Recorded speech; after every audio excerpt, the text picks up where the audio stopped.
Hello guys, দাওয়া সবার আসসালামু আলাইকুম। কবুতর শখ করো আই তারাই কবুতরের খানি তোমরা কিতা দেখুইয়া যাই। আমি তো ধান গেও শস্য এখন দিছি আয়ার শস্য দিছি এবারে সানা ডাইল আমি মানে দেই। কবুতর কিলাল আছে কমেন্টো।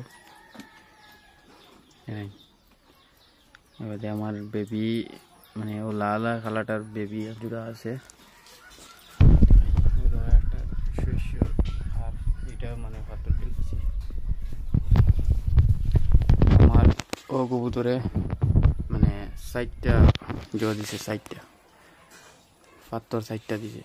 সাদাটা এই জোড়া এক জোড়া।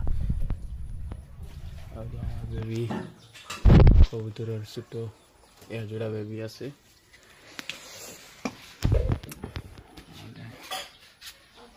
এটাও মুবাত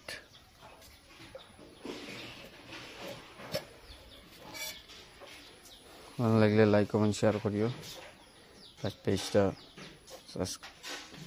পেজটা ফলো করিও। আলিম ব্লগ পেজ আছে আর ইউটিউবও আলিম রাইডার 76 আছে।